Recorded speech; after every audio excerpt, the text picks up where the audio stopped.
What? Why are you shaking your head? You're welcome.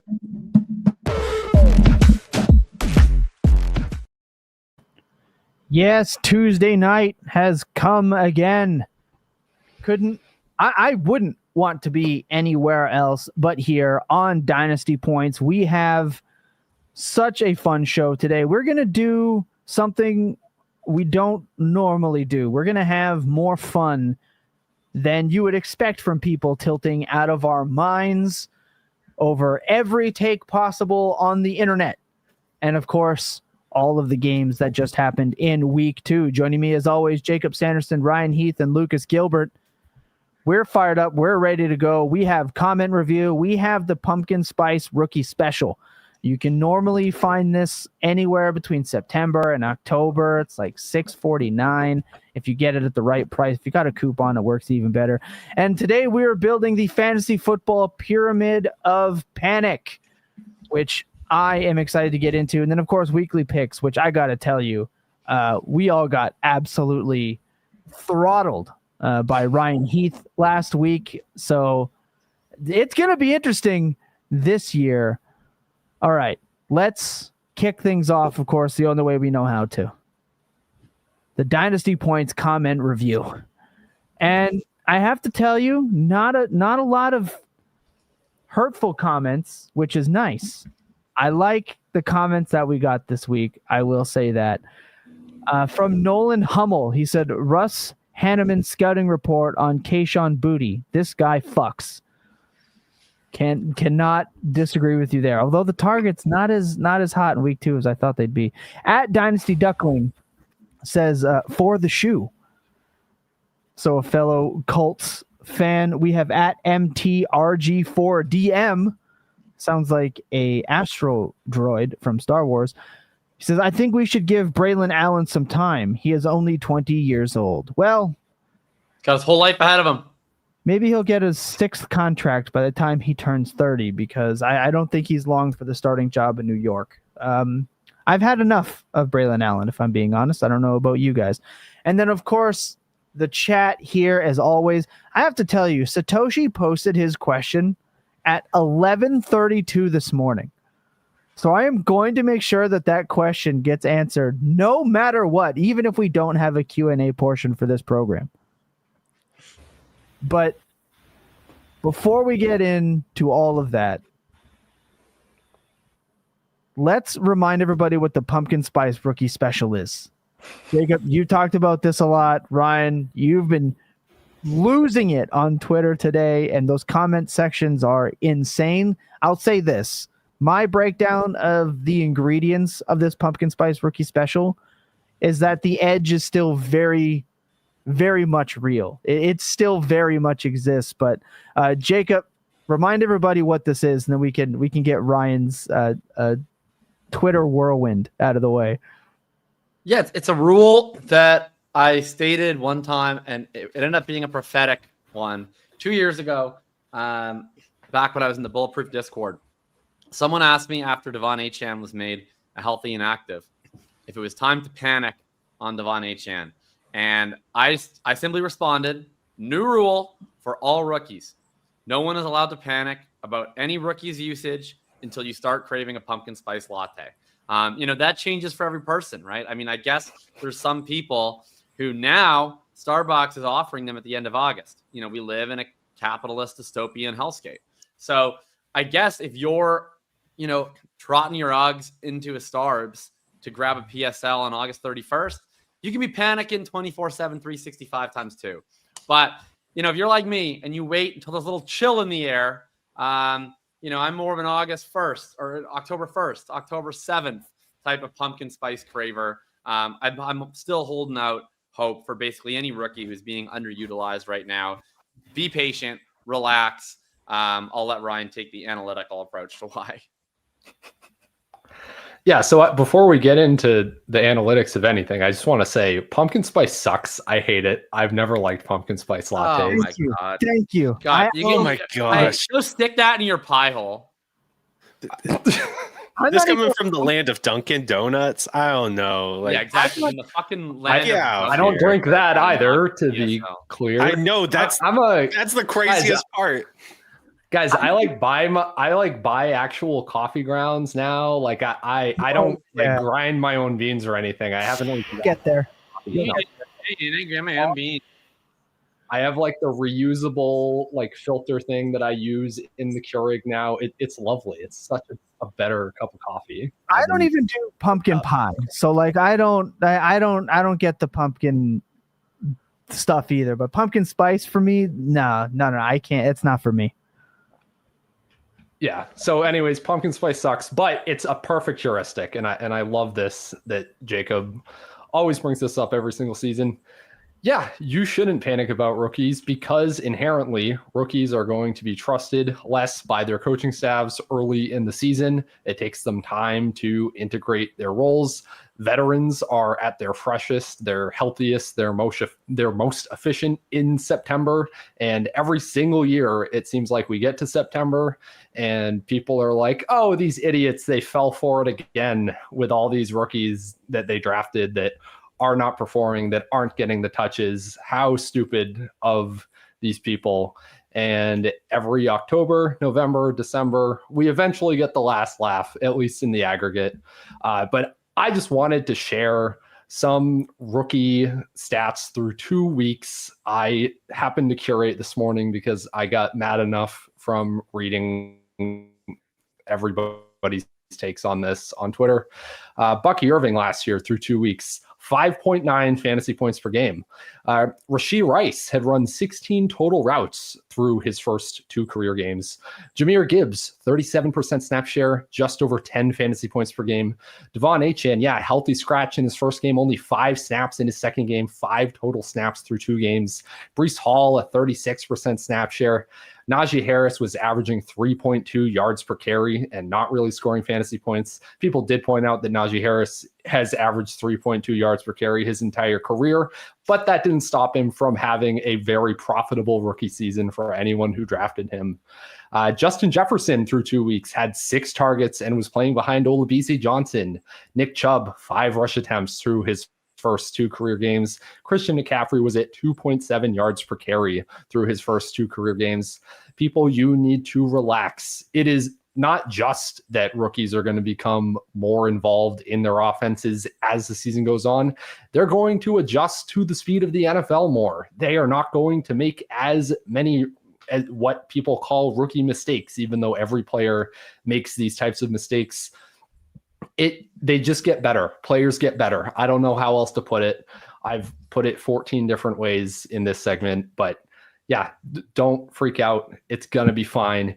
If you drafted a rookie thinking that he was going to be at the peak of his powers in week 1 and week 2, then like you didn't understand the thesis of the play, I guess is the way to put it.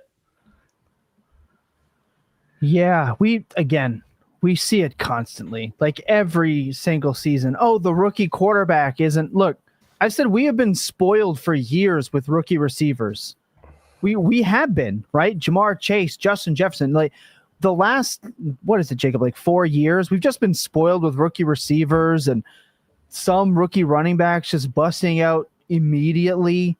It takes time. Like we're Ryan, getting it this year. It's just not all of them. Like we have 3, right? I mean, like Emeka Egbuka, I mean, maybe the extent of his breakout, I might quibble with on Twitter, whether he's already a top 10 dynasty wide receiver, but he's clearly established himself, really good player, no concerns.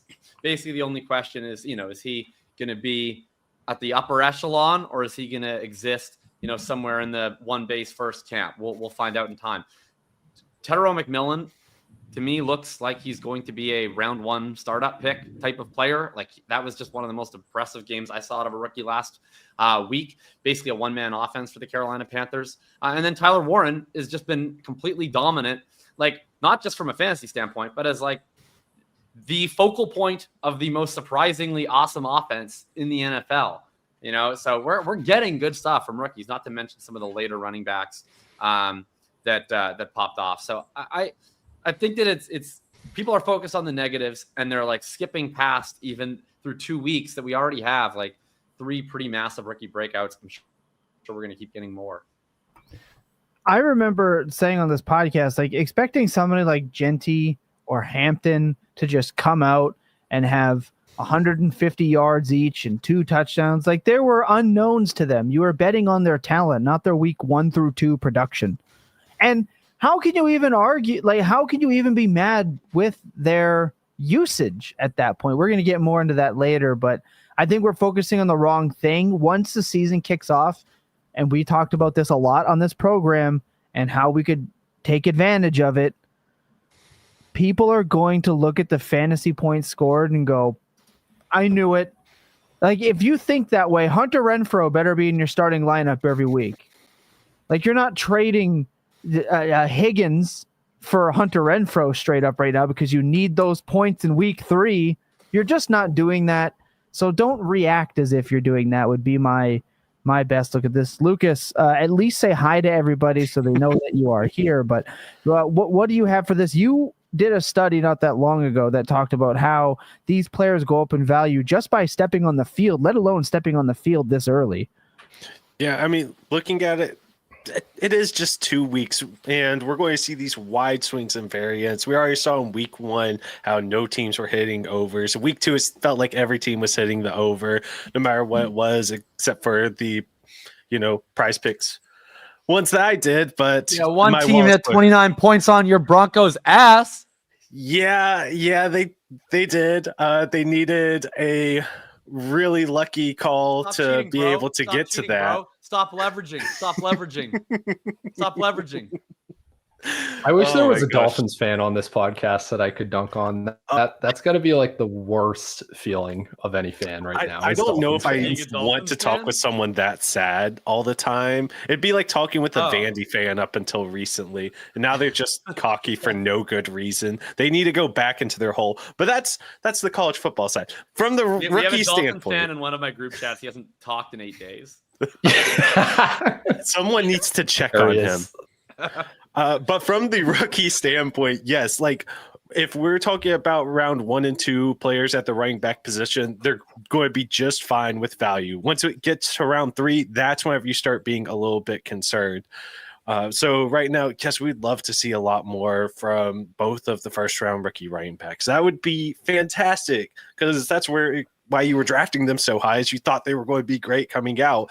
And as much as we like to say, well, their price is assuming that takes a little bit of time to come off. It's okay to be disappointed, but don't be hitting the panic button yet. Like, we're not even close to that kind of territory.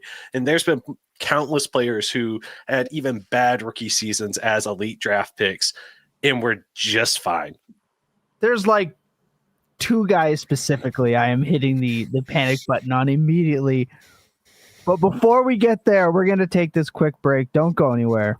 We'll be right back. This is Nick B, and I'm reading this ad because I was my fantasy league's biggest loser. So if you want to win your fantasy league and make more money, head to fantasypoints.com to get the edge you need. Okay, so here it is. This is the Pyramid of Panic. We have chosen a list of 10 players, and we are going to discuss how much or how little we should be panicking about said players so far this offseason. Jacob, this was kind of your setup, so please tell us how this is going to go and kick us off. Well, look, I was trying to come up with something particularly contrived to talk about which of these rookies and a few non-rookies we want to panic on the most, or that we're okay with. And so I've created the Pyramid of Panic. It's a pyramid, so it's going to have 1 spot at the top, then 2, then 3, then 4.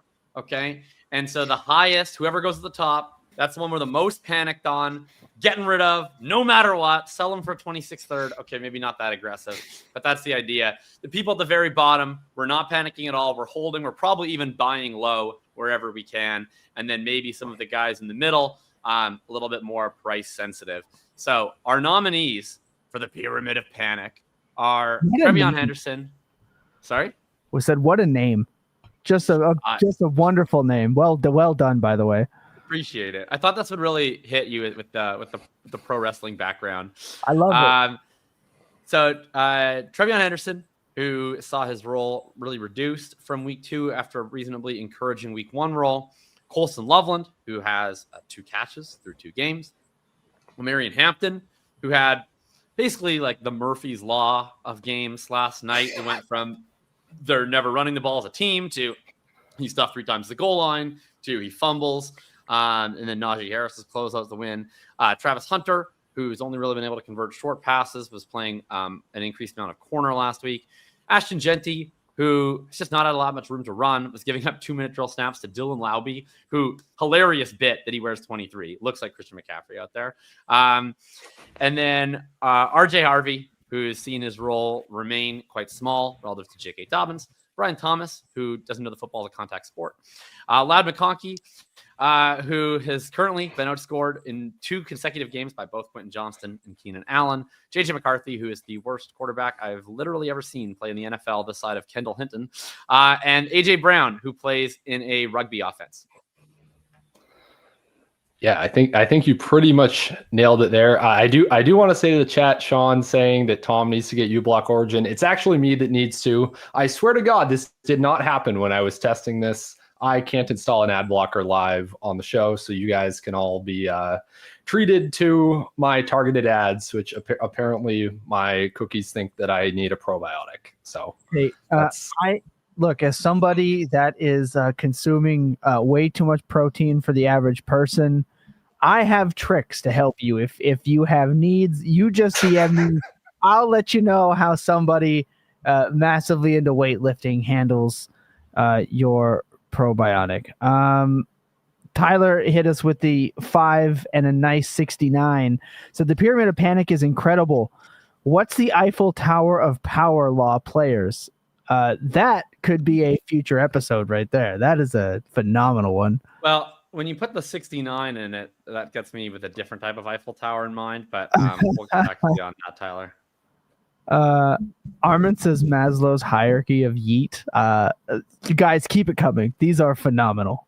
These are absolutely phenomenal. Right. But you're right. Let's kick this off at the top. We want, obviously, like Jacob said, there is one spot reserved for a player here, and I think the best way to do this is we all go around. We can kind of discuss. We'll have to agree. Yeah, we're not making our own pyramids. This is a consensus pyramid. Okay, I think I would like to start. Number 1 should be Kaleb Johnson. He's not even on our list. He didn't. Oh, I see him at the bottom. So you took him off the list. You said Caleb Johnson is the bonus name. That's right. Yes, say the bonus. I apologize. Yeah. I forgot I took him off, not put him on. My fault. My fault. Well, then let's get started with Omarion Hampton. I mean, I'm putting Omarion. I would nominate Omarion Hampton for moderate panic. So the second from the top for me, mostly because I already know who I want to put at full panic, and it's not Omarion Hampton. But it's rough. You know, I remember during the pre-draft stuff, like, and look, I was in on Hampton, the Dynasty assets. This is not like by any stretch, and I was right take, but like, I did have concerns about the prospect profile. He was my real life RB5. And unfortunately, the things that I thought were concerns are showing up more than the things that I thought were strengths. He still looks decent going downhill. He looks fast. He looks heavy. The goal line carry from the 5, which was the first of the 3 he got stuffed on and was the most successful carry, I thought really illustrated what his issues are right now, which is he sees a cutback lane, which is good, tries to do a little jump cut to the right and then go back to the left. I think 80% of running backs in the NFL score on that play if they see it, and credit to him for seeing it. I just thought he had like no lateral agility. He looked really stiff, kind of making those lateral cuts. And we've seen that now in a couple of plays. Obviously, the fumble is tough. I think that, you know, this season, he's going to be okay. They're invested in him. They believe in him. I don't think it's going to be something where, like, they're just going to light their first-round pick on fire because of a fumble and play Najee Harris for eternity.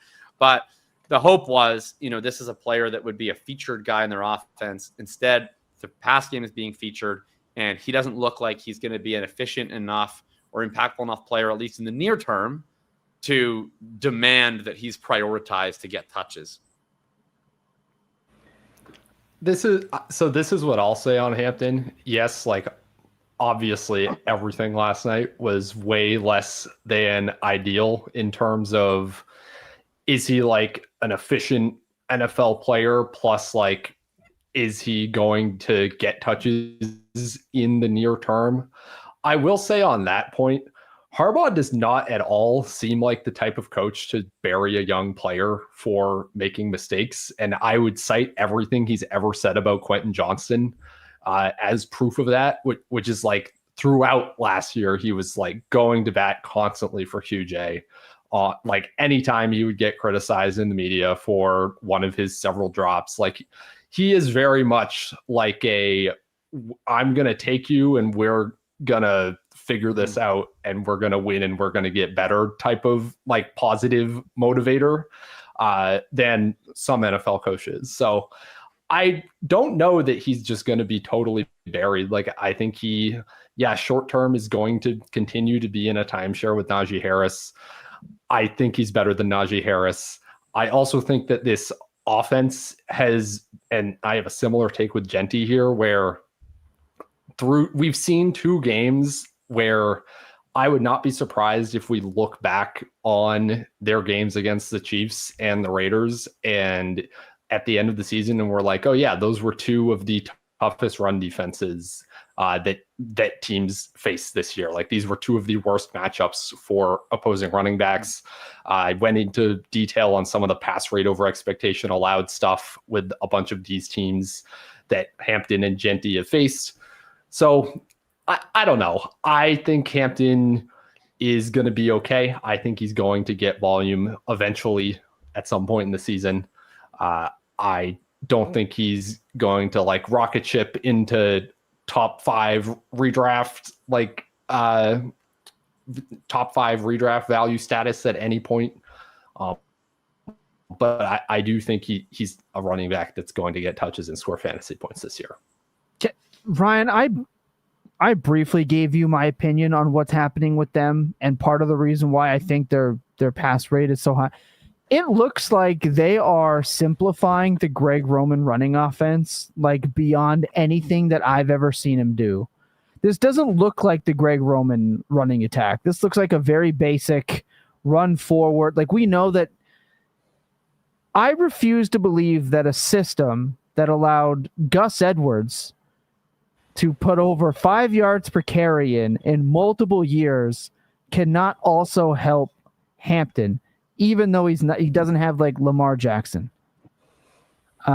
This just looks like the most simplified Greg Roman running attack, and they have the best Greg Roman passing attack I've ever seen him have. Like the way these plays are being designed and called, he's in the bag. I think they're holding the running game back personally, and I think some of that is because I don't think they're fully ready to open it all up. So I think there's a little bit to that. I don't think the offensive line has been great. We talked about this last week.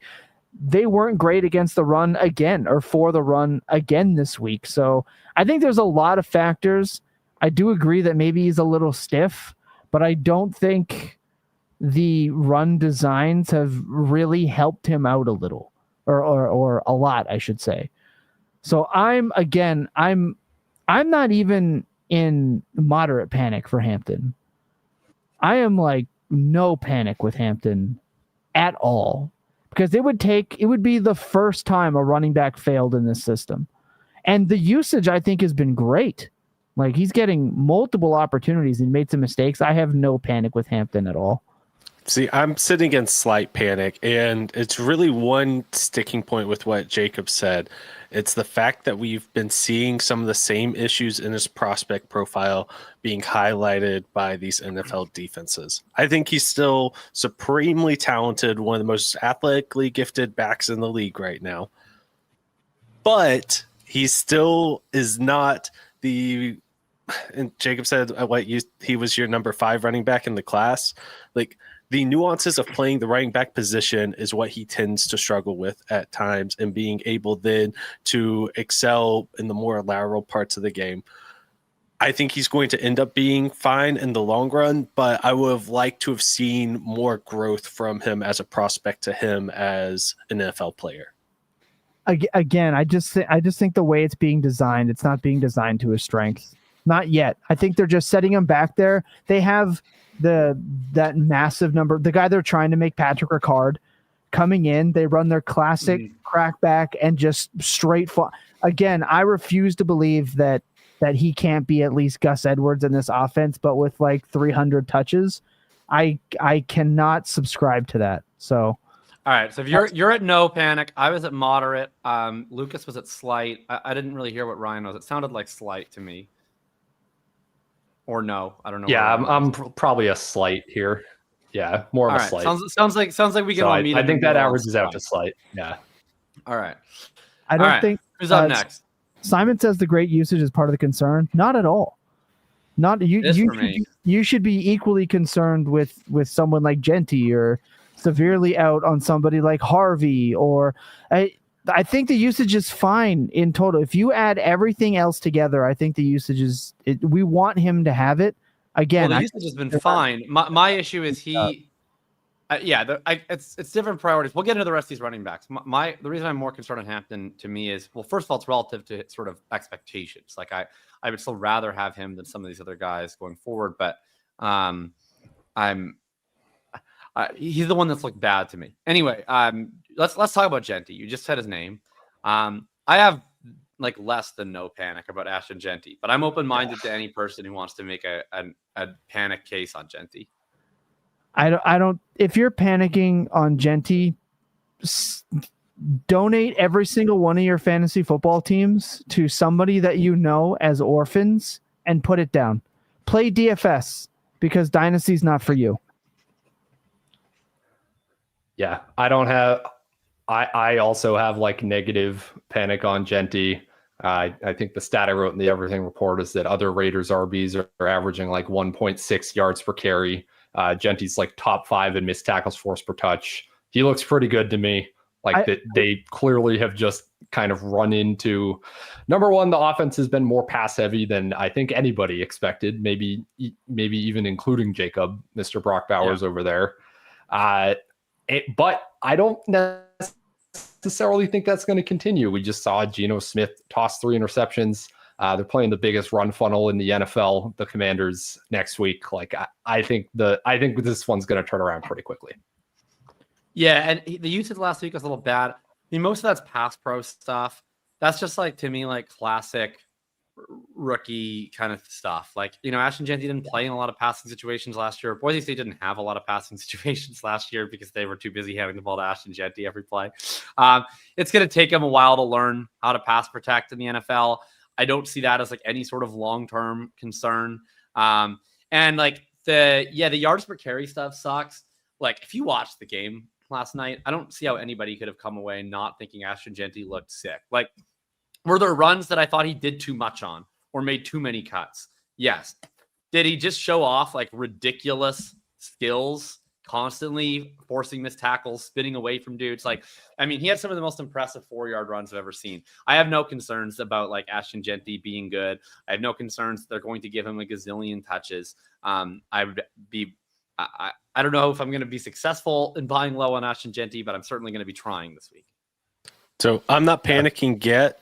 I do get a little concerned seeing how slow it looks like he's processing some things, but he's a rookie. Like, I don't think that that's like anything that's like, oh my gosh, like I can't believe it. He's completely unfit for the NFL. But it's like, oh, so he's not coming in as this anointed, like generational running back prospect. Like, I mean, Bijan took a little while too, but I feel like Bijan got up to speed a little bit faster. We saw him being used in the passing game earlier, so maybe that just makes me feel like he was getting up to speed faster than Jeanty, but you can see he is just processing a little slow. And yeah, it's in terms of the pass protection stuff, I'm sure everybody's seen the clip of him like completely just watching Geno Smith get smoked. Yeah, it was ridiculous. From back there. It's like, oh, that's a terrible thing to have on film, but we're 2 games in. He's still getting a good workload. So it reminds me a bit of Gibbs early in his career. Like I remember the first half of Gibbs's 2023 season. I thought he was like looking crazy talented, but just like making a lot of really questionable decisions because I think he was used to being, multiple tiers better of an athlete than everybody that he played against, right? I don't think Jeanty seems like he still kind of has in his mindset right now, I can just juke out 8 guys on one play and I'm going to score. And it's like, that's probably not going to happen in the NFL. And I think he'll get used to it, but he is still juking out 3 guys. It just sucks that like, instead of just running through the hole to get 7 yards, he's juking out 3 guys to get 3 yards. But like, I think that's fixable. I've seen the raw talent show up over and over again. And I think that we can get that corrected. You know what that reminds me of a little bit? It's a little Ken Walker-y. For sure. He makes like the most, like the simplest 3-yard run look as hard as he can, but it looks damn good. It looks a little bit like that, but again, the offense just, again, like Lucas pointed out, little pass heavy, little, game script is a little, again, if you expected him to have 30 points a game in his rookie year, I think you were out of your mind and you didn't set the expectations correctly, which is fine. It happens. But like even Bijan wasn't like the greatest fantasy running back of all time in his rookie year. Like you gotta, let's again dial it back. McCaffrey, right? The arguably one of the greatest fantasy running backs of all time, wasn't Himothy yet. Like it could take some time, guys. So again, no panic. He's out. Let's go to Tre'Veyon because he's next up. Speaking of running backs, he is in slight panic to me.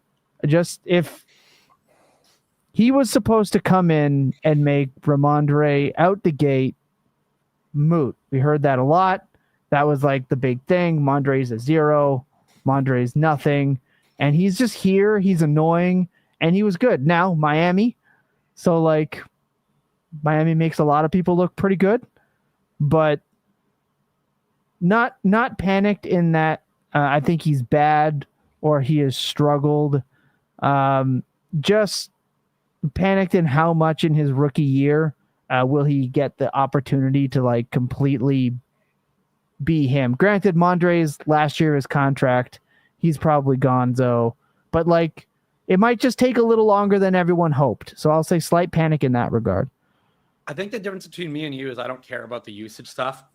I care more about how they've looked to me. So that's why I'm pretty panicked on Hampton because to me he's looked like shit. Henderson, I think looked not great in week 1 and had some bad reps, but I've at least seen him look explosive. He's been able to cut off contact well. I think he, like, similar to Jeanty, I've seen some like rookie moments with him, but I don't feel concerned about his actual talent or athleticism. So I'm generally unconcerned because I think with all of these guys, like, I don't know exactly when or how, but like the investment in all these guys, Harvey's maybe a different category or Kaleb Johnson's a different category after that. But like when we're talking about these guys who are top 40 picks, they will get opportunities at some point or another. And even if they fail, they're going to keep getting opportunities in the first couple of years. So I'm more just viewing it as a pure talent thing. I don't have any concerns on Henderson, but I'm curious where Lucas and Ryan stand. Yeah, I'm also just at no panic. Like I still think he's a really explosive athlete. I still think the team knows he's a really explosive athlete and weapon. I think at some point they're going to feel as if they need to unleash him. It's not great that he got called for 3 holdings in week 2, but it's rookie stuff. This is it's like negative concerning to me. It is what it is. So I did think so that Lucas, was really, you're going to break this tie. I'm going to say no panic because whenever he is pass blocking well, I think we saw that his role is very established. I do think that's telling, though, that they were really trying to send a message to him of, if you can't pass block, sorry, but you're going to be sitting down there on the bench. And it still shows that they have a lot more trust in Ramondre, which, I mean, it makes sense. He's been in the league, I don't even know how many years at this point, but he's been in the league a while. He was still really productive. I can't wait to flip him in my redraft leagues because I got him for just stupid cheap and I couldn't let him fall anymore. But like looking at this, whenever he can pass block, he's still getting out there on the field. He has looked explosive whenever he is able to have the ball in his hands. And I think that we still have the potential that he can give us some special teams points throughout the season, which is also like just a really fun thing too. Like they want him to touch the ball as much as they possibly can. He just has to also be able to block. So no concerns there. Yeah, and just All right. to set records straight. Like I love all three of these rookie running backs, and I'm not selling any of them off of 2 weeks. So it's just, just some talking points for each one. I think if you want to get out of these running backs, I think you're out of your mind personally. Before we keep going, we're going to take our second break. We've gotten through 3 backs. We're going to take this break, and when we come back, we are going to hammer out 3 to 4 more. Don't go anywhere. You are not going to want to miss it. 45 seconds? Nah, that. This ad is over after I say fantasypoints.com. Okay, so now that we're back, who should we discuss next? Okay, I want to know, or I think why don't we do the full panic? Why don't we figure out who's at the top of the panic pyramid right now? And I think I know Jacob's answer based on his demeanor from how he was introducing these players, but I'll throw it to you first. For me, this is like very clear, but I'm interested to see what everybody else thinks. It's JJ McCarthy for me. Yeah, absolutely not. I want nothing to do with this guy. You didn't.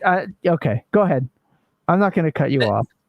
I mean, look, I'll be consistent. Like I think that basically any toddler could run this offense efficiently. The fact that JJ McCarthy can't is extremely concerning to me. I understand that they don't have Jordan Addison yet. I understand they don't have Christian Darrisaw yet. He looks horrible. He cannot get a snap in. They are getting delay of game penalties every quarter or wasting timeouts or snapping the ball with 1 second left on the clock because the defense knows exactly when the play snap is coming in because they can't get arranged to the line. He's been on this team for over a year. He has seemingly no recognition of when the pressure is coming, no internal clock in his head. And then the accuracy is bad, and he only throws to one side of the field. It looks rough to me. I think that he is actually hurt. I also think he could probably play this week. And I think it's weird that every other team in the NFL, when their quarterback gets an injury, they try to play mind games and say, well, we don't know when he's going to play. Actually, his high ankle sprain's pretty low. And the Vikings came out and said, no, he's not playing. Like, he's not playing. I think they're taking advantage of a well-timed injury to get him a reset.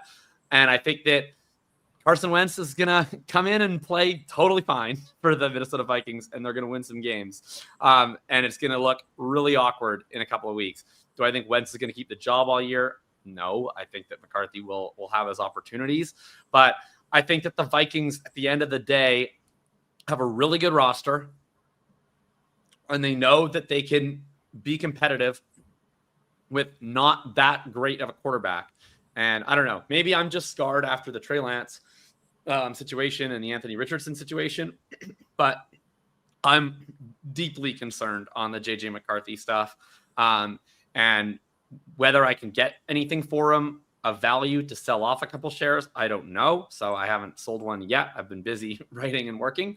But if you guys have no panic and are interested in selling me someone for JJ McCarthy, I am at least listening.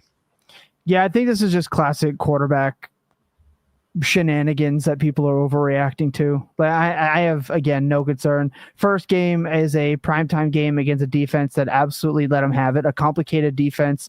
His offensive line has been pretty well terrible. And this week? I'm sorry? The defense that gave up 52 this week? Yeah, to the Lions on a team on a vendetta. You can't tell me that the Bears defense didn't look good in the first half of week 1, even though they looked bad in week 2. Like that. Why could that have been, Thomas? You've watched football long enough to objectively know that a good defense has outings like that. I know this because the Ravens gave up how many freaking points? And I know they're Josh Allen. But you're being out of pocket. Like, we know that defenses have good and off games. We know that. That's not a new thing. Then you look at the second half of that game against the Bears, and JJ McCarthy looked unbelievable. Like, he looked phenomenal in the second half of that game. He did. Unbelievable the spread. They got the run working with Mason, and he had a couple of very clutch throws, and he gets credit for that. He had like minus 0.6 EPA per play for the. He is a rookie. Like, this is first year starting. Oh, he was in the NFL. Completely different than playing, getting the reps at first speed, all of this stuff. It's all completely new to him. The pick six, Justin Jefferson outright said, "I cut my route off too early. Like, that's on me." So the pick six, like, there's more context to playing quarterback than any other position. Then he has to play quickly on the turnaround, had a baby. Like, there's a ton of stuff happening for him in these first 2 weeks. I'm not saying it looked pretty. He has an incredibly live arm. He's been mobile. Yes, it looked bad. He has KOC as his offensive coordinator. And it wouldn't be strange to me if a 10-year NFL veteran with a ton of experience comes in and operates that offense more crisply. Shocker. And a 10-year NFL veteran does better than guy taking his second or third snap. Not to mention they lost their starting center as well.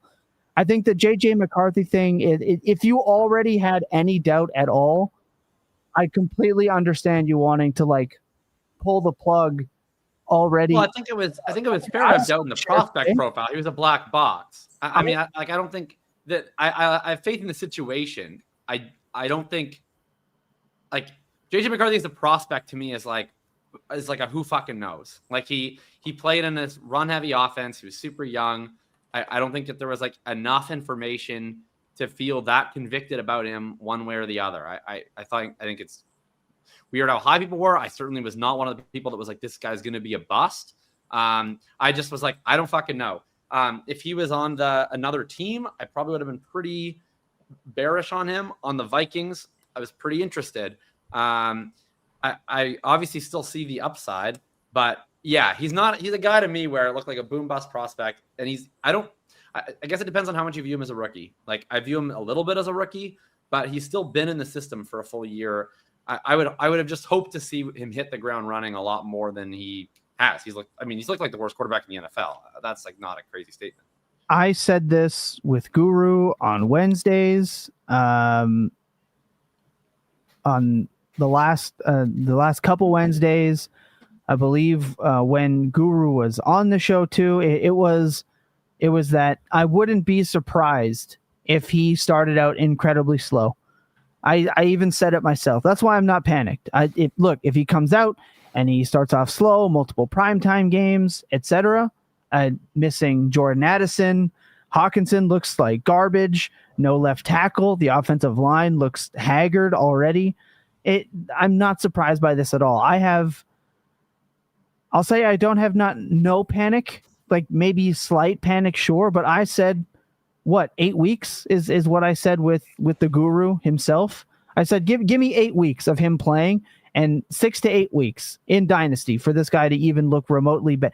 He doesn't even look as bad as like Bryce Young did to me. Like, not at all. So like, and Bryce Young bounced back and he gained some value and he looked like crap again now. But I don't know. There's just, to me, no reason to completely full blown blow the whistle. But I will say I sold a share today on a team. What did you sell for? He's my third or fourth quarterback on that team and defending champions. I sold JJ McCarthy a 26-1 and a 27-3 for Amon-Ra St. Brown. Smashed it. Smash that. Yeah. And I got that 26 first in a startup, so someone could draft Braylon Allen. So shout out to Braylon Allen in a mid-season startup. What would you buy? What would you buy McCarthy for? Like, you're obviously more interested in him than I. I'm not saying I'm panicked. I'm not selling for a second. I'm not doing anything crazy. The whole point to me is that if I'm going to sell, I'd like to sell because I'm worried that he's going to be at that sell for a 2 range at the end of the year. I'm certainly not getting up in front of it and chopping my dick off. He would have like the sell for 2 at the end of the year would have to be like catastrophically insane. I don't see that. I will say, I was saying, what would you buy for today? I'd send the base 26 first out. I'm still okay with that. See ya. I wouldn't do that because I Easy don't reroll think, for me. I don't think you have to. For most people that are like, I would. Man, that's a tough. I'd need a first or fair value because I agree. Like I think that McCarthy with his pedigree, with how little he's played, like he's gonna have a long time of being worth a 2. Frankly, even if he loses his job at some point, he'll still get to be worth a 2 again. So I see no reason to sell for a 2. But if I could get out for a 1, I would do it. If I could do two and a 2, I would do it pretty quickly. Yeah, no thanks. I don't know if you're getting that done. No, but I'm just saying, like, if I'm gonna do it, I'm gonna do it for someone who's as like panicky and as quick to trigger as you are personally. I'm not. I am moving him for that, and I'm at the me, full 10. I get it. Not in my league, but like it's out there. But I'm also not buying just simply because I have entirely too much. That's not really my point. I'm not panic selling. Okay, here's a fun one.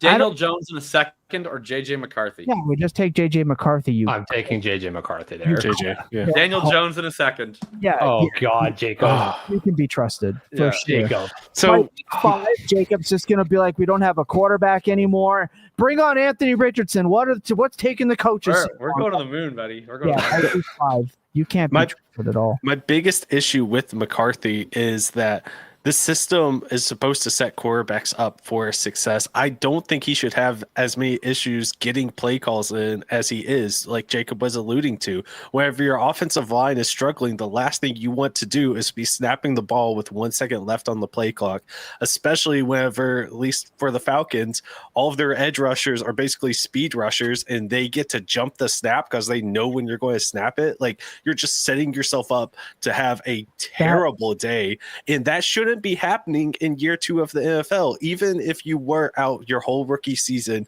you should be taking those mental reps. You should know how to get a play call in. So it can't be no panic. I don't even feel like it can be slight panic. And this is from the person who's willing to still buy him. I think it's insane that we are sitting here talking about what should and shouldn't be happening with mental reps when playing quarterback in the National Football League. As dumb as it is, that is kind of our job. Yeah, but if you think about it enough, it's pretty stupid. We're talking about football anyway, but we do it best we can. Objectively speaking, like those are the small things that I just don't care about with quarterback evaluation, because I say the same thing all the time. There's only one entity that can actually evaluate quarterbacks correctly, and it's God. Everyone else, we're just taking our best shots. I'm not going to pretend that I understand how that gets rolled out. Again, nerves can be a thing. All these things are factors to me. It's not no panic, but I'm not in moderate or full yet. Again, I held my ground with Guru on the other show, the Hump Day with Hanson's, which you can find tomorrow. And I said, give me 6 to 8 weeks. So I'm not there yet. Give me 6 to 8 games to see how it goes. Then I'll overreact on quarterbacks. I'm going to pull up Fantasy Calc, and I just want to run through like the first 5 to 6 that are kind of normal that I see. So these are all from today. Okay. JJ McCarthy or Cam Ward? I would clearly take Cam Ward. I'm still McCarthy here. Yeah. That was the, Wow.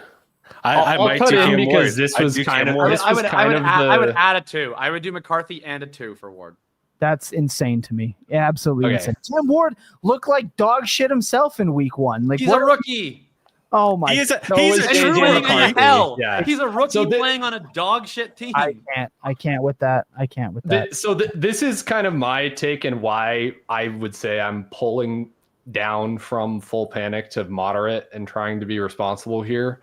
Is if it were flipped, not even if the teams were flipped, I think that literally if the NFL television schedule were flipped and then it was Cam Ward on 2 consecutive primetime games and JJ McCarthy playing at 1:00 week 1 and week 2, that we would be having pretty much opposite conversations right now. I genuinely think the primetime effect is very, very real. It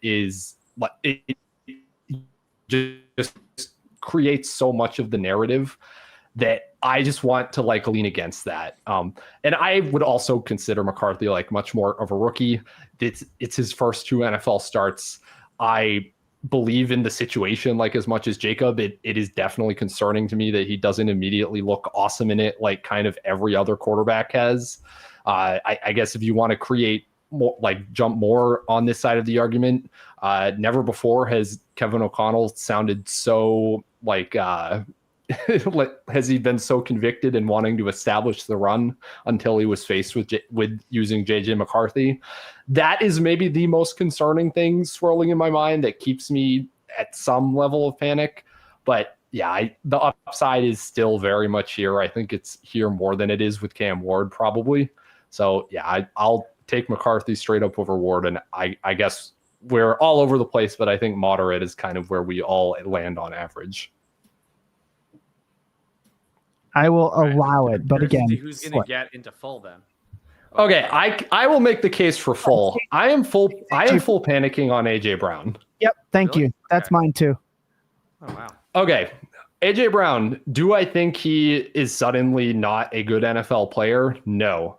Do I think he is old for a dynasty wide receiver asset? Yes.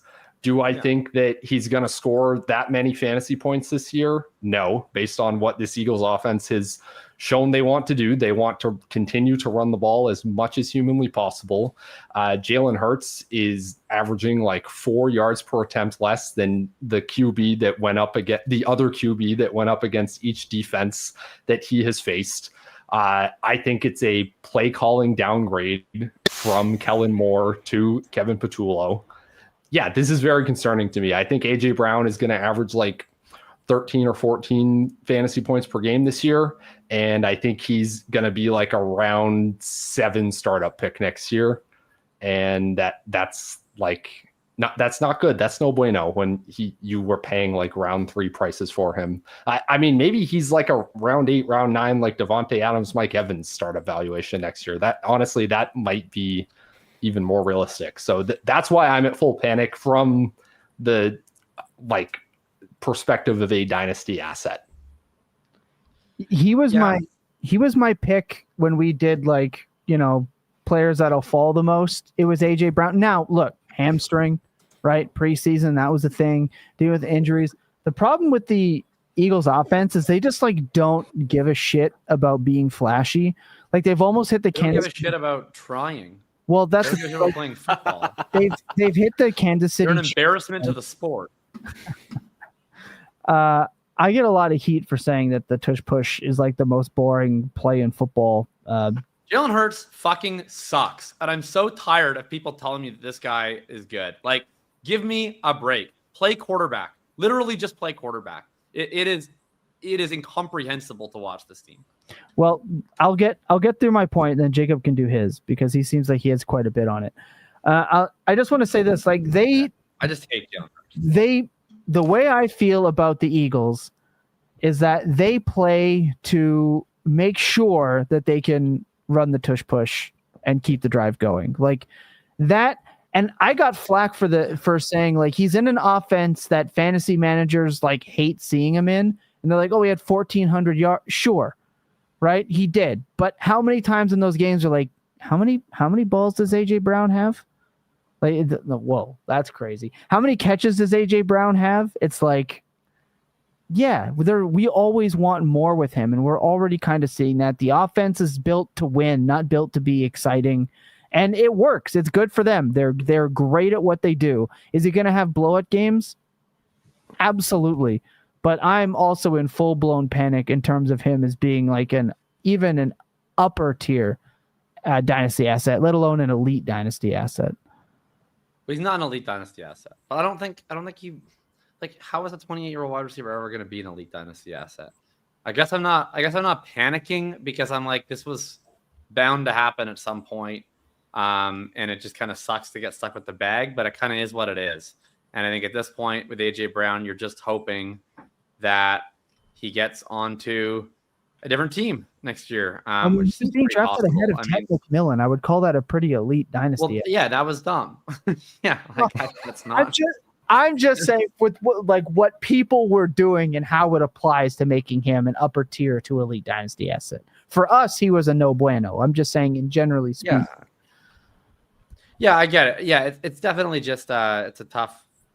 I mean, I think he's gonna have games. I don't think he's washed. Who knows? I just find it incredibly unlikely that at 28 years old, AJ Brown, who has been on, I know he's been inconsistent for fantasy because he's been on these really aggravating offenses his whole career, but just like pure real life talent, has been a top 5 wide receiver for basically half a decade now.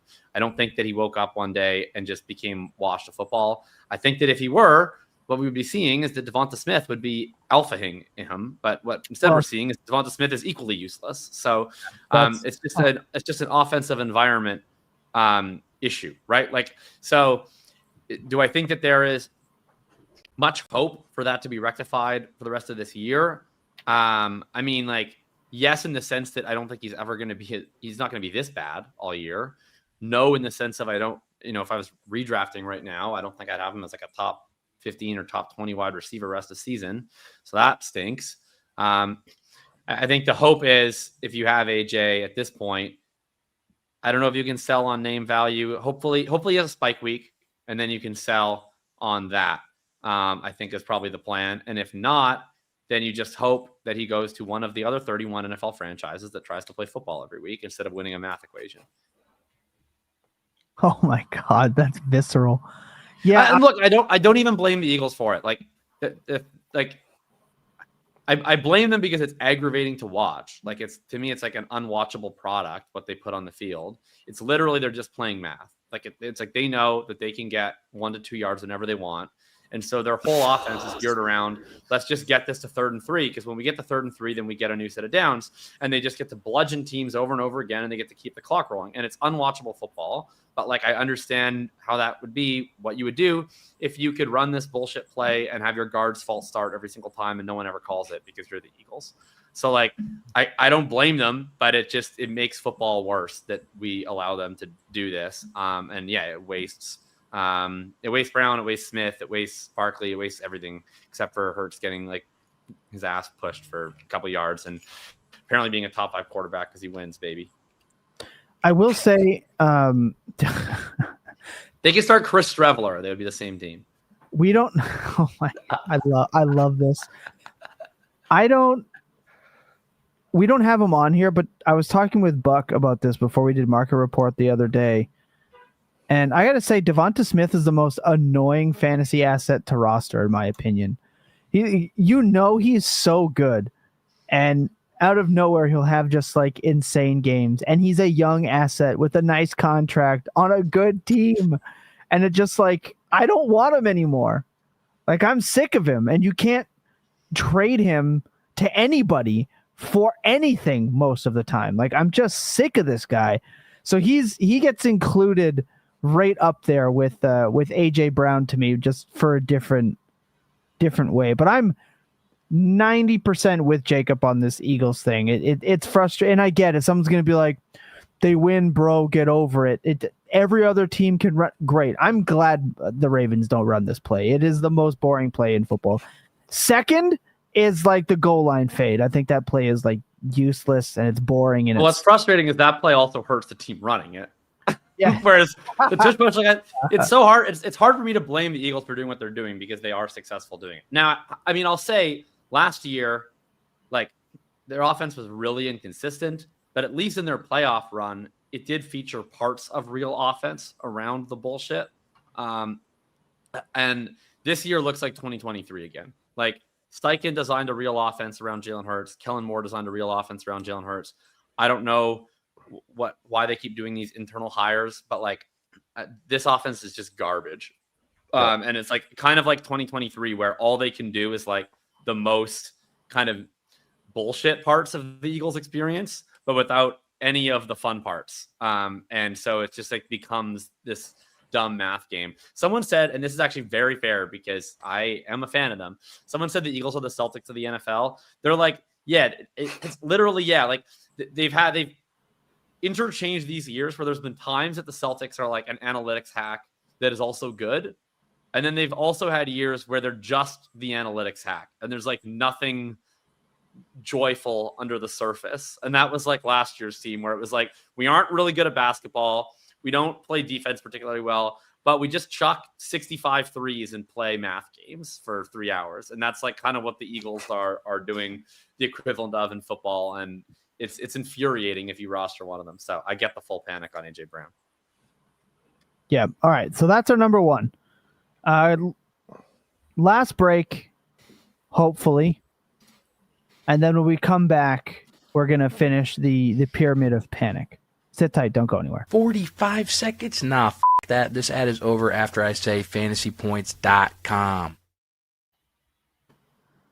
Okay, let's try to rip through a few more of these. We got Loveland. I'm in a slight panic with Loveland, but he is a tight end, so it is tough to be panicked. But I'll say slight panic. Just this, and this also goes with Luther Burden a little bit as well. You said he was kind of in the same. I wanted to add Burden on here. We only did 10 players. We didn't want this to be 4 hours long. But yeah, Loveland, I'll say slight panic. The usage has been woeful. I'd be somewhere between slight and moderate, but probably leaning slight. I wouldn't be mad if we did moderate. I guess I'd be like, I'm moderate to full for 2025 and slight for 2026. I think that the hopes that he is a particularly helpful fantasy asset this year without a commit injury are probably not great, but I hope that I'm wrong about that. It's just, he hasn't really been a guy they've designed around. Rome Odunze looks awesome. And Komet, annoyingly, is like really fucking good at blocking dudes. And so, they seem to be obsessed with this Olamide Zaccheaus shit.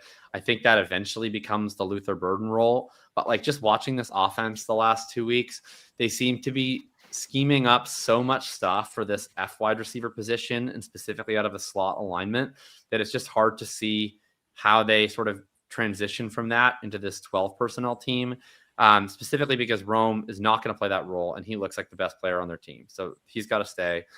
They've got to have someone doing this F wide receiver stuff, be that Zaccheaus, hopefully Burden eventually. And then I know what I would do, but they're going to keep playing DJ Moore every route. So I don't know how you have room for two tight ends with how they're constructing the offense. And Komet is like a nothing in the receiving game for the most part, but he is like blocking edge rushers one-on-one and winning. He looks like a beast. So credit to Cole Komet.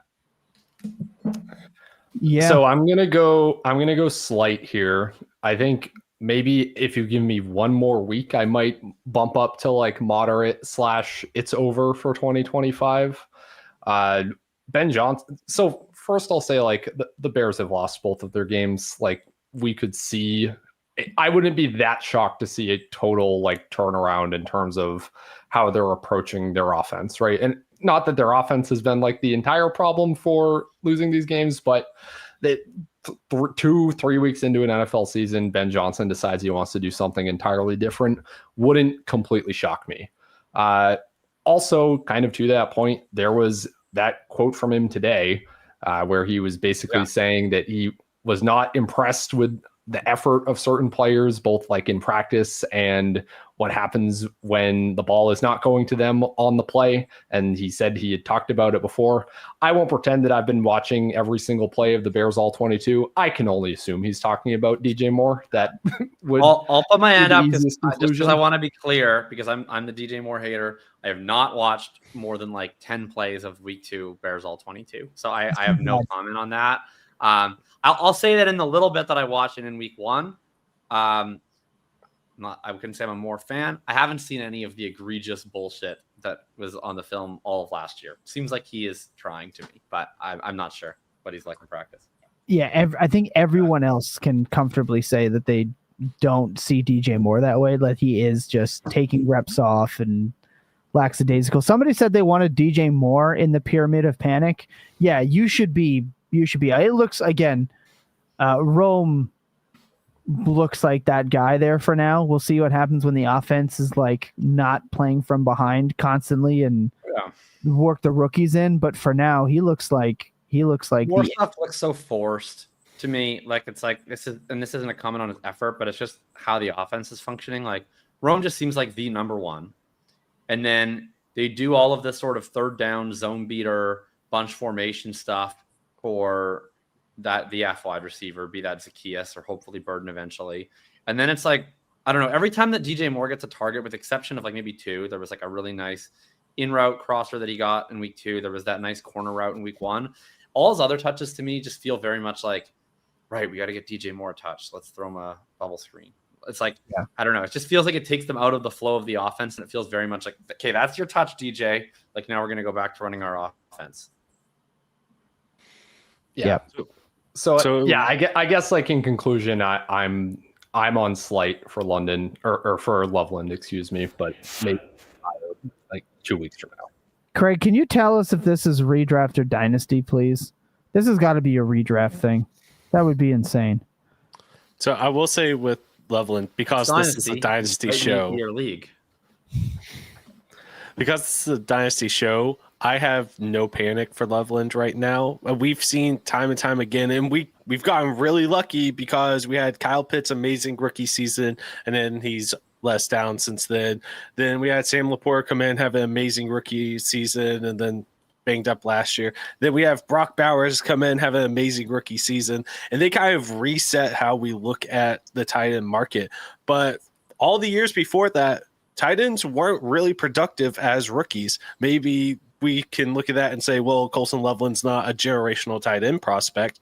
And if that's what we were grading him on, or that's what you were drafting him on, sure, I think then we can start to panic. But he's following a very typical sort of career arc right now for a tight end where we put these unreal expectations on them and they become amazing sort of buy low candidates the next season because their value starts to go down. And you can always, I won't say always because we've now been bitten several years in a row with tight ends, but for these rookie tight ends, during their second season is the chance to buy them for cheaper than what you typically drafted them for, unless it's a Brock Bowers.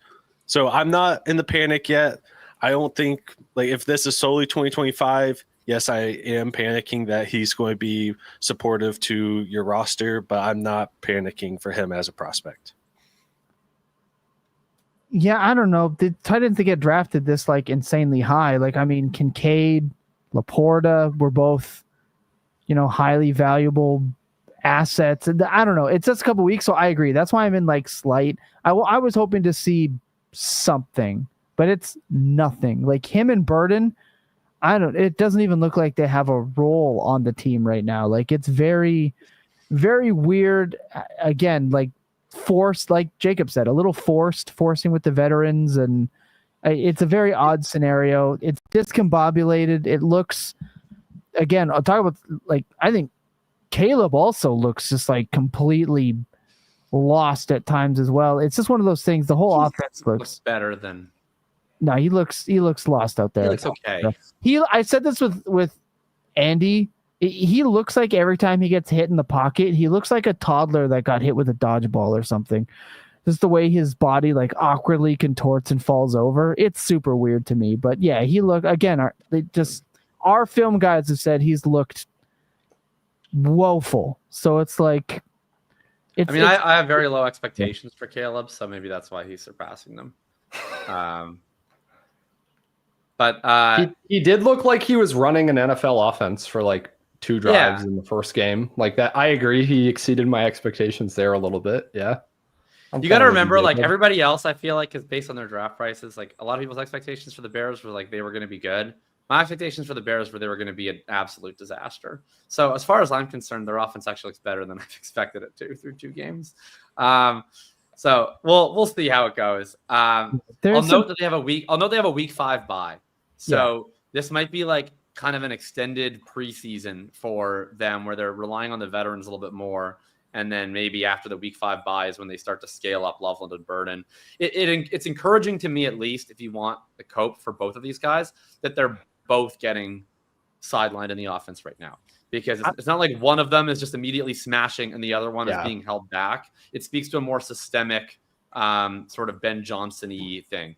Would you guys be buying either Burden or Loveland? Yeah, I'm buying both. Yeah, I'm buying both. I would be. All right. I'm buying everybody on this list except for There's nobody that I would say like I would not buy under any circumstances, even McCarthy, who was my full panic. But like the only guys that I'm not actively sending out offers for this week would be AJ, McCarthy, and Hampton. Everybody else I'm probably sending out offers for. And everybody except for those three and one other guy, I wouldn't even really consider offers on. Okay, interesting. I would send offers out for everybody but probably RJ Harvey, which we can talk about now. We can talk about RJ Harvey now. Yeah. My worst fear with RJ Harvey is kind of happening, and his name is Sean Payton. Like, screw this guy, man. Like, he's the least predictable coach in the league with usage. He just wants to do super weird stuff. I think Harvey at some point is going to be really, really good. The people that have RJ Harvey, and I'll also say, like, I'll say slight panic because of his cost to acquire at this point, maybe. Like, not that I think he is terrible. I don't think he's like bad. This isn't a slight panic in the same way that it is with like Hampton, but I can't say no panic with how they're getting rolled out. And I also want to point out, I never want to hear about the Joker roll again from anybody at any time ever. Because I said this in the off. Nobody knows what it actually is. Evan Ingram, RJ Harvey, they're the Jokers, and the shop. Enough. There's one Alvin Kamara. There's one Taysom Hill, right? That's it. Those are his guys. Like, enough with this Joker thing. But I'm just in 2 weeks talk about like usage or not being able to look good or whatever. He just, to me, is the least exciting running back. Not named the special meme here, that I'm the least interested in RJ Harvey. And it's all Sean Payton's fault. I'm done dealing with this dude's running backs. I would say, I would raise you one, Tom. I would say Jaleel McLaughlin was my breaking point with the Joker stuff, and I will only like refer to it semi-ironically from that point on. I'm not concerned about Harvey like at all. To me, coming into the season, it was like, okay, he is probably going to start behind J.K. Dobbins, and J.K. Dobbins is going to be used in pass pro and on long down and distance. Turns out that's actually Tyler Bidet, which to me is actually better for Harvey, just long term. Like, I would rather him have to overtake Tyler Bidet for that role than J.K. Dobbins. Harvey is getting like the early down target stuff. He has broken off a big play. Like, I'm at zero panic right now. Like, it is a totally normal and acceptable amount of playing time and snaps that he has had in each week for what I would expect for a round 2 running back on an offense coached by a boomer. It is what it is. I think he's totally fine, and I'm not worried at all. If you didn't like the prospect or whatever, then I guess this is like confirmation new. But yeah, I don't think anything we've seen through 2 weeks is like going to get me much off of my opinion of Harvey preseason. So his snap rate did go up. I'm retweeting everything that Ryan said on that. I don't have anything to add. Okay. The percentages went up 5 attempts. He's only gotten 3 targets so far in the season. Hasn't done That's annoying. a lot with it. Like, that was the selling point. Someone in the chat said the selling point was Kamara. Like, that is a rough start. He looked great against Tennessee. Yeah. Awesome. 6 carries, 70 yards, explosive. I like see it, but the problem is they saw that and they were like, not next week, buddy. That's just rest up already. Like, it's weird. It's not going. You can't expect it to be linear. Yeah, it takes a while. Like, things just take a while. He got he didn't have much of a role week 1 either. It's just that he happened to break this awesome run, which rocked. Like, I know every 50-yard run is good, but this was like a particularly good 50-yard run.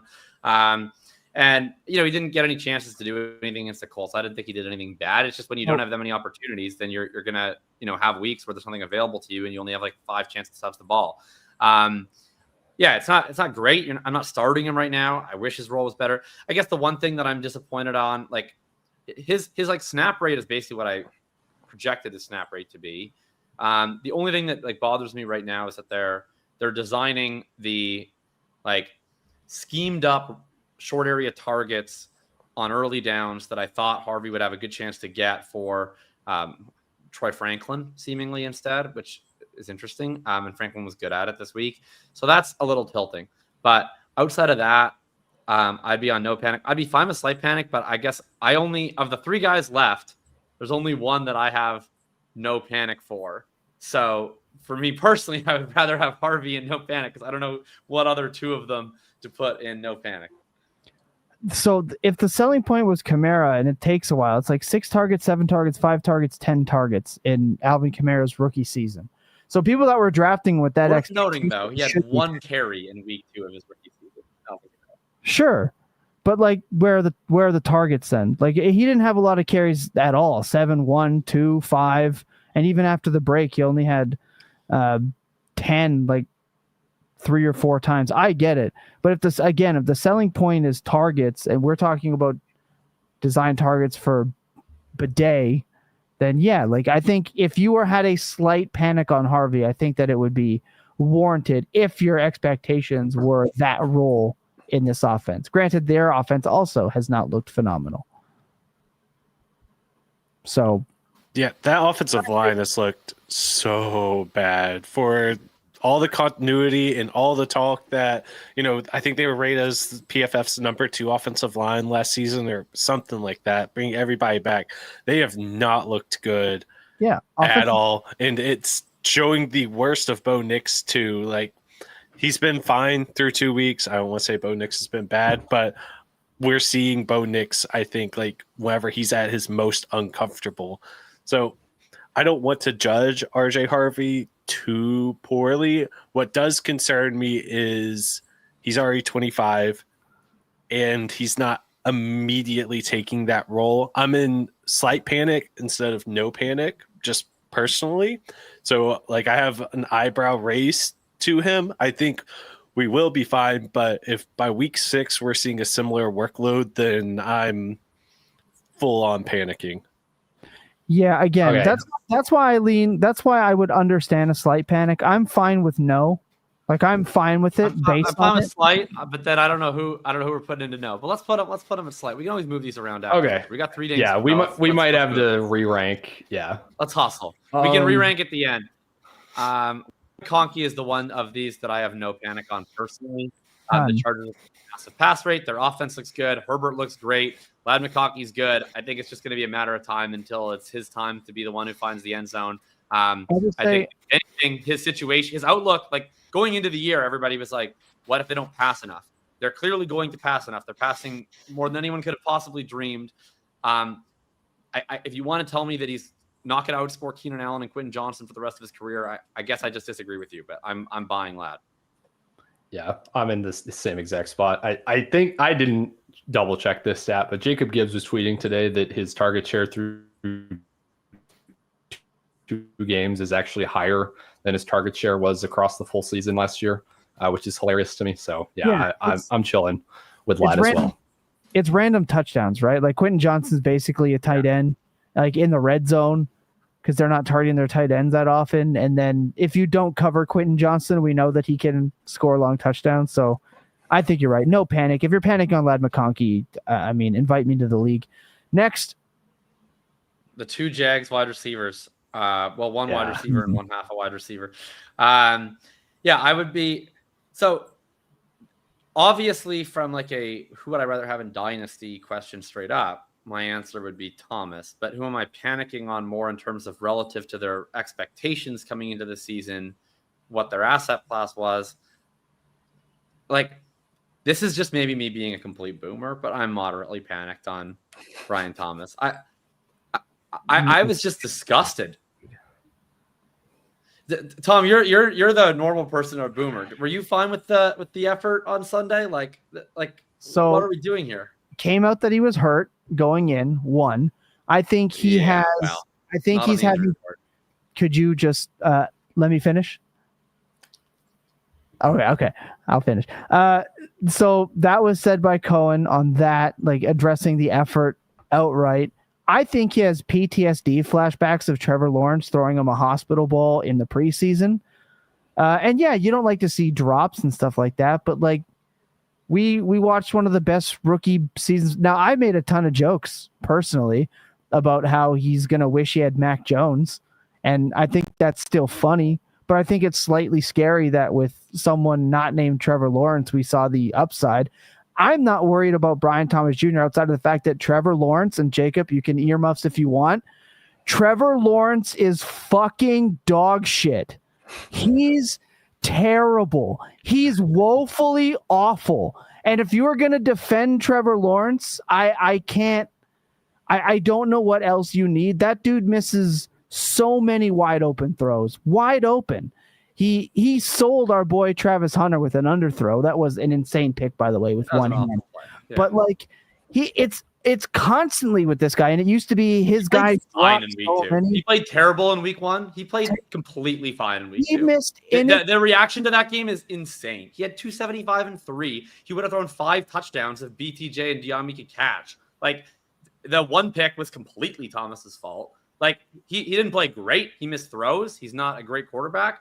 He played horrible in week 1, and I said as much. I've watched the full game twice in week 2. I can't get my head around how this was like some horrible calamitous performance. They had like over 400 offensive yards. Like it's really hard for me to figure out how that was like. People are talking about him like he was Bryce Young this week. Like he was awful in week 1. They moved the ball very effectively in week 2. And the reason why they didn't win the game is because one wide receiver ruined 7 plays. Bengals. Like it objectively like supposed to be one of the worst secondaries in football. Like they won that game because Browning turned the ball over 3 times. Like it just lost the game. They lost the game with Browning turned it over 3 times, and their star player went out of the game. Like 4 years for Trevor Lawrence, and we're saying the same shit. I think I'm worried about Brian Thomas Jr. because his quarterback is Trevor Lawrence, who's signed to a long-term contract. Well, Trevor Lawrence is waving off his head coach already at this point of the year. I'm not worried about Brian Thomas Jr. because he had such an elite rookie year. Like we've seen what he's capable of doing. If anything, for sure, I would happily be more in on the moderate panic on Travis Hunter, because the defensive snaps did go up and he's getting used like Wan'Dale Robinson. Like I'm concerned in that regard that the elite upside might actually not be what we wanted to see after 2 weeks. It was like, oh, he only played 6 defensive snaps in week 1, and that skyrocketed. The corner got hurt in week 2, so I think that's important context. So so it is important context. So if that's gonna continue to be a thing, corners get hurt often, and he's going to have to continuously do that. And maybe the elite upside isn't where we end up wanting to be. So I'll say moderate panic on him, not panicked on Brian Thomas Jr. because he is handcuffed by a quarterback that should be way freaking better than this at year 4. That didn't have to sit out an entire year and just take mental reps, mind you. Yeah. Okay. I'm more into Hunter than what I've seen. The Thomas stuff, it disgusts me. Okay. I'm on Tom's side from like this tier list, but there's like another point I want to bring in here where I think the Trevor Lawrence stuff is almost like an argument in both of these guys' favors to me, because like as bad as you want to say that Lawrence looked in week 1, or as bad as Tom wants to say he looked in week 2, this offense has still been like shockingly effective. They're 8th in yards per team play. Sure. All of the like during snap motion play calling cheat code stuff that Liam Cohn has always done is still in the offense. The guy can still call an offense. It's still effective. Like we're getting Parker Washington and De'Ami Brown and Brenton Strange like stepping up. This is going to be a good offense even if T-Law sucks. So to me, that's like an argument in the other direction, basically. Like I don't care that T-Law sucks. I think it's going to be fine for both of these guys regardless. I am also, and the reason that I'm like more on the no panic end with Thomas is he gets his foot down on that throw in the back of the end zone, and he doesn't drop that ball in front. That's like two bang bang plays. The was a completely fine play. Was a fine play. Was why not are like people criticizing him on that? That is, I'm not criticizing him for that play at all. I just want to be clear about that because I see people say that about. Yeah, I thought the play. I also thought that play was totally fine, and like it. Yeah, it is what it is. He didn't quite get his foot down. The DB made a decent play like that. That happens. But the two bang bang plays go slightly differently. I don't think we have this narrative at all. And I'm not saying narrative to like take away from the reality of what Brian Thomas was doing on the field in week 2. I don't think it is such a focus, and I don't think people care about it at all if he walks out of that game with 2 touchdowns and like a 25% target share on an offense that looks really good. We also have a team that's throwing the wide receivers.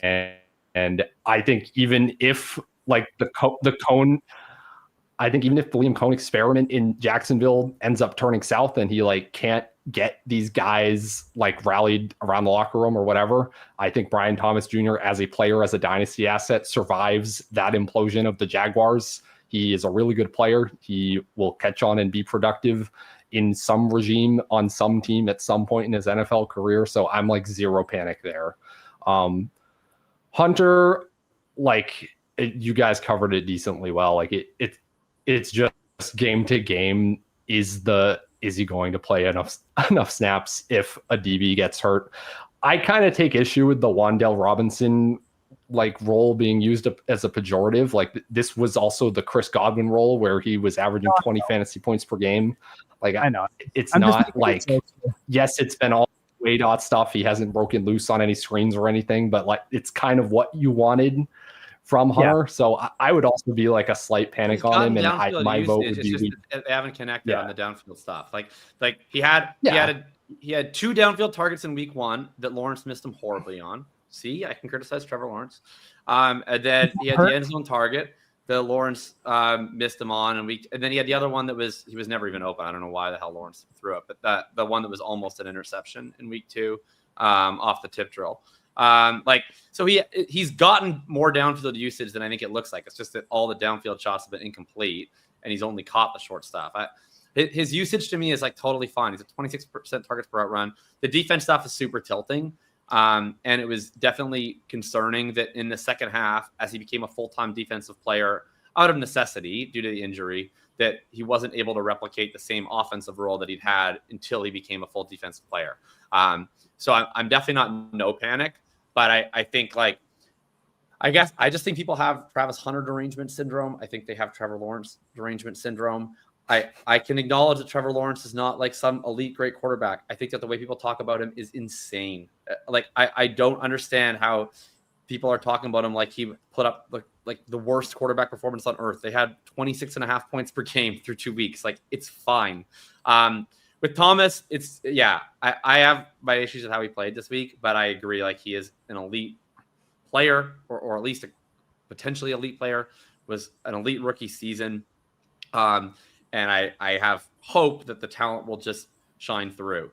I guess it's concerning to me, like severely concerning to me, that the whole point of the offense this year was like, let's use Thomas more creatively instead of just using him outside, between the numbers. We're going to get him more running in breakers, and we're going to make him, more of a true all-around alpha. And that was like part of the selling point. And then he looks awful on those plays. And he wasn't good on those plays as a rookie either. So I think that he might be a more great at some things wide receiver than a great at all things wide receiver. And that's why I'm moving him down. So he's not at no panic, but please don't hear me saying those. I think he's going to be some boss or anything crazy. I'm not completely nuts. Before people in the comment tell me I argue like I have CTE, I will say the difference for me is year 4, Trevor Lawrence, we're still seeing the same problems, which is why I think he's not that good. But I talk about him the way that I do, to bother you. Let's be honest. I like to do this for the entertainment as much as it is. But he is one of the most tilting. He is a turnover pick machine. And as someone in the chat pointed out, it's always the wide receivers or it's the offense, or there is just always something for him. And I think it's because how he was talked about coming out of college.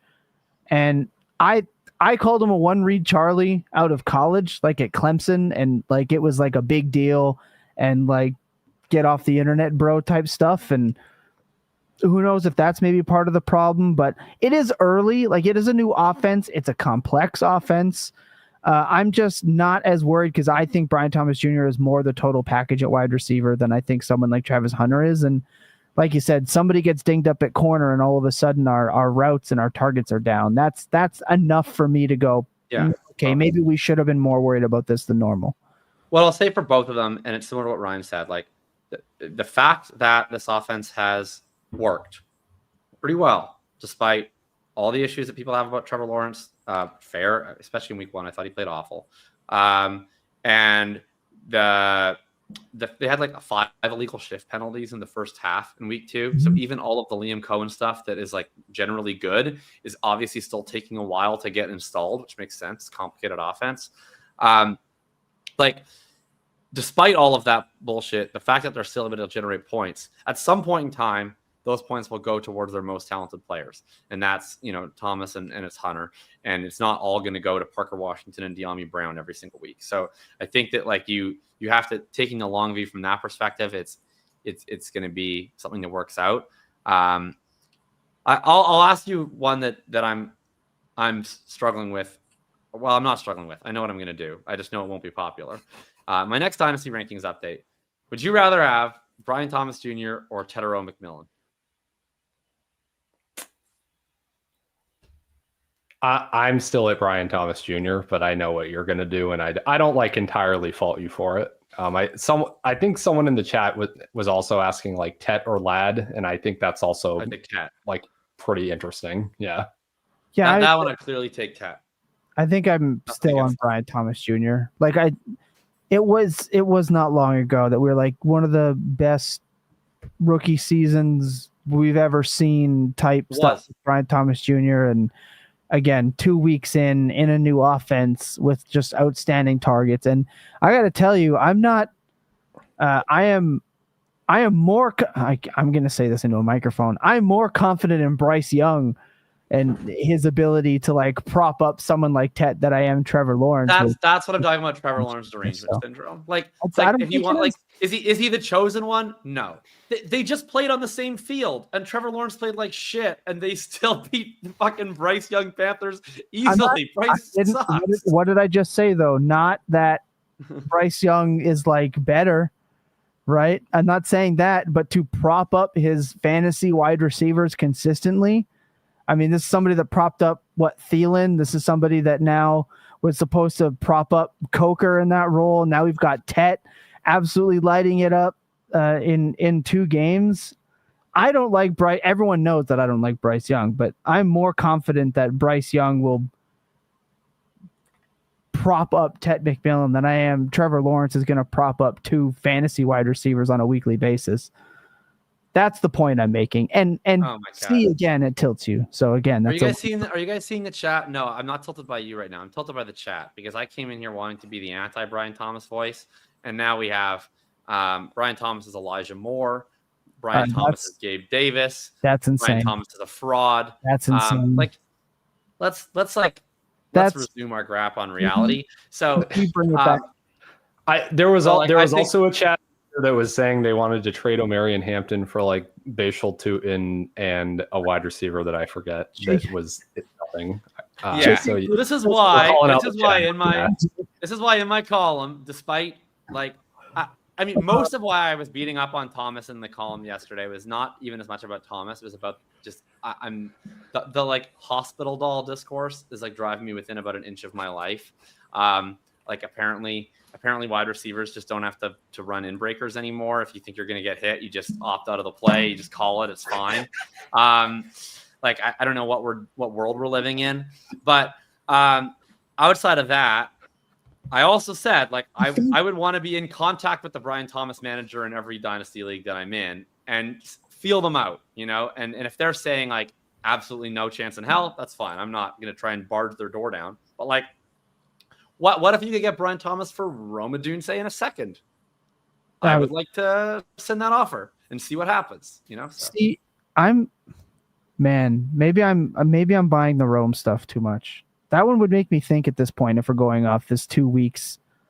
I would think about that one. But Yeah, it is a little strange, man. The 2 weeks seems to just have made just like a massive difference.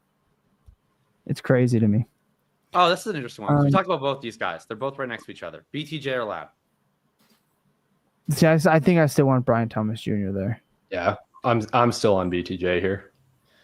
I think I'm going BTJ, but It's tough, right? Like I think. Look, I said Brian Thomas Jr. like 2-1. We're probably doing that thing that we like to do, where we like buy higher than we should be at that like 1-2 turn. But like I think he's probably more in that Ladd mix than not for sure. Yeah, I'd still have him. Well, I have Ladd basically being worth 2-1s himself, so I have them pretty darn close together. I'm gonna have Tet crazy high in the next rankings update. He looks like a superstar. Fair. I think that's fair. Someone said they moved Egbuka straight for Brian Thomas Jr. The Ibuka staff is tilting me, man. Like he's good, and I want to root for him. Stop making me not be able It to is root for crazy. So I checked Keep Trade Cut when I did the mini pod on Monday, the 15-minute dynasty thing that I'm going to do every week now. Wide receiver 12 on Keep Trade Cut ahead of just like some insane. He's out of Tet. Why? Like I don't understand that. He scores touchdowns, Jacob. Yeah, he's gonna keep scoring. If he keeps scoring touchdowns, Have you tried starting the players that score touchdowns and fantasy points? Yeah. I mean, come on. Man. All right, guys, that's it. We've got an hour and 36 minutes. I'm sure we're gonna get a ton of hate comments because I didn't argue correctly or however else this is gonna go. That's fine. I'm ready for it. Please, I look forward to the comment report next week. We still have to do player picks, so we're gonna breathe for a second, take a break. We're gonna answer Satoshi's question because I promised him we would. And Ryan Heath is showing me his Twitter. Get off of Twitter, Ryan. Right. This is what you should do with Ibuka. That's why I brought this up. It was topical. Okay. All right. That's fair to use. This is how you should sell Ibuka.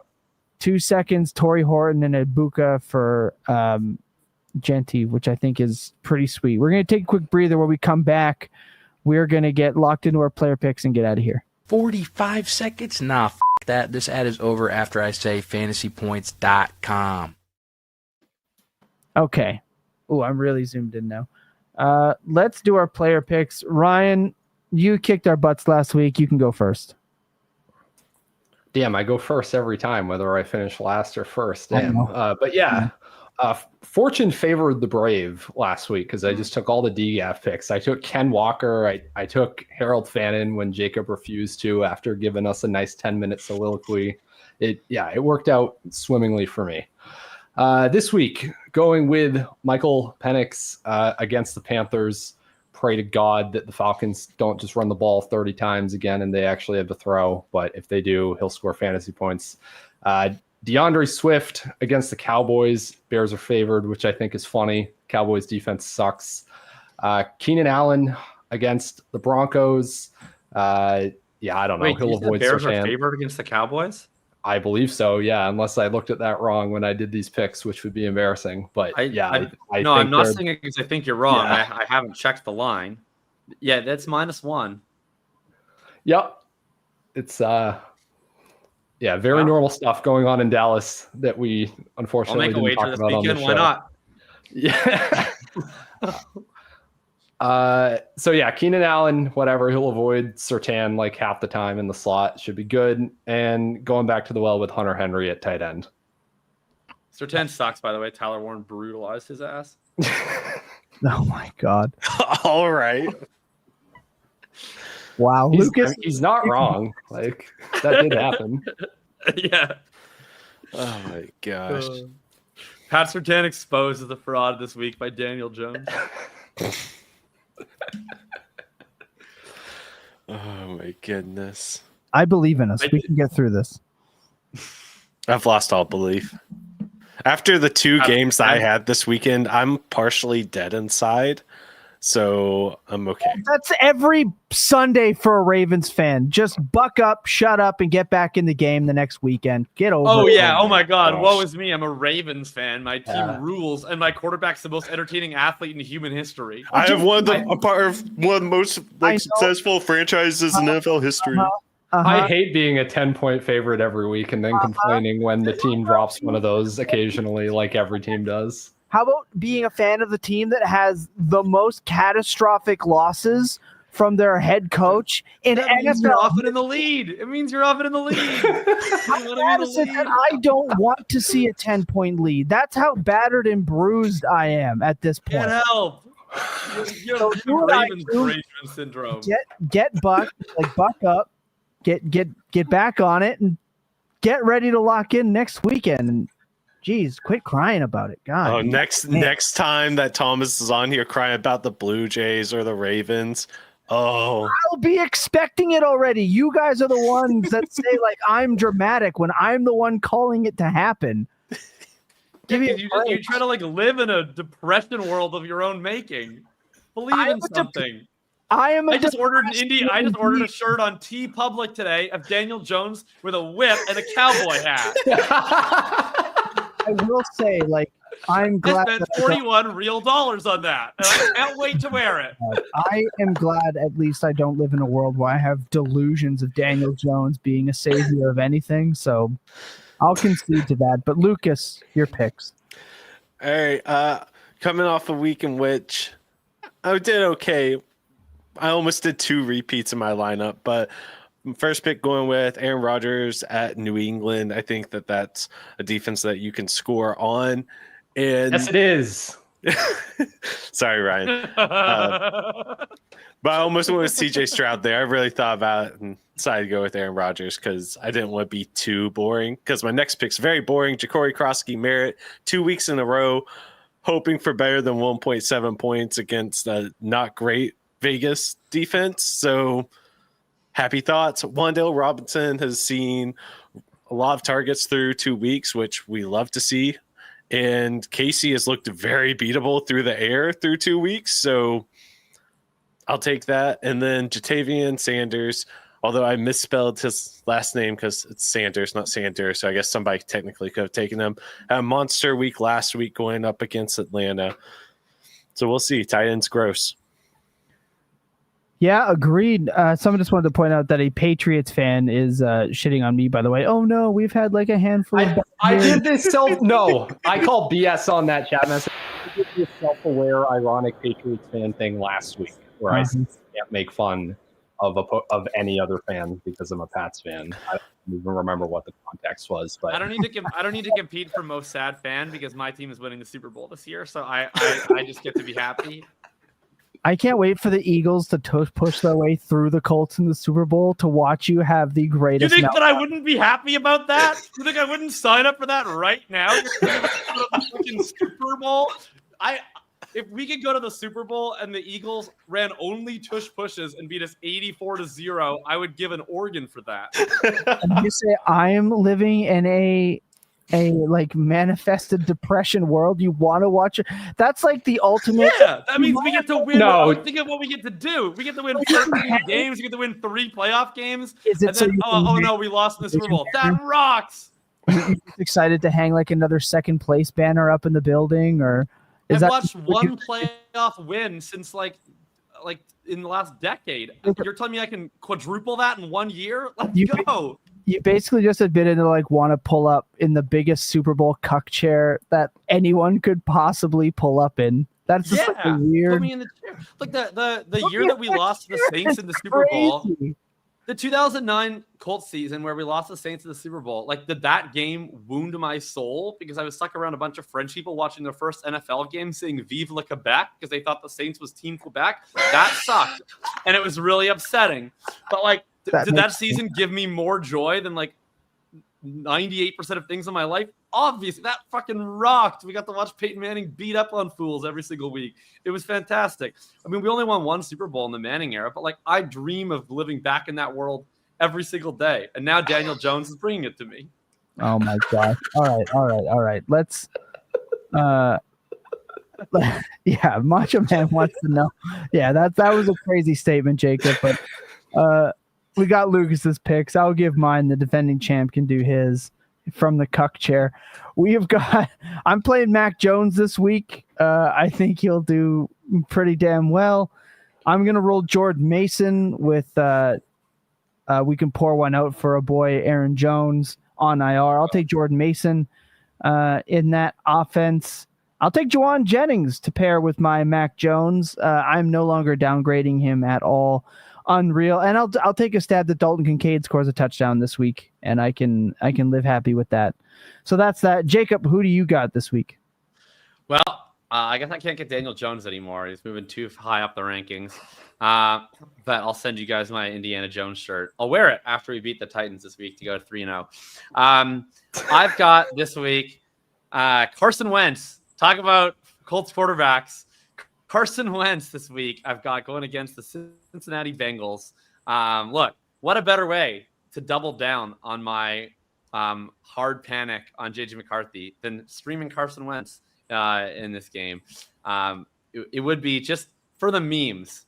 You know, it would be really entertaining for the discourse as people who contribute to the discourse if Carson Wentz threw like 4 touchdowns this week. So I'm just hoping for it as a lover of discourse. I've got Jalen Warren going against the really crappy New England Patriots defense. They suck this week. And then I got DJ Moore just because I thought it would be kind of fun to pick a guy who I'm known for hating. Look, the Dallas Cowboys defense just got shredded by Russell Wilson and Wan'Dale Robinson. So I'm pretty sure Caleb Williams and DJ Moore can do something. The only offense that can't do anything on the Dallas Cowboys, of course, is the rugby team, the Philadelphia Eagles. And then Harold Fannin, a tight end. Ryan took him last week. I'll do it this week. They're going to get obliterated by the Green Bay Packers, but that should be a good time to get, like 7 Harold Fannin targets in the fourth quarter of a game that they're going to lose 52-3.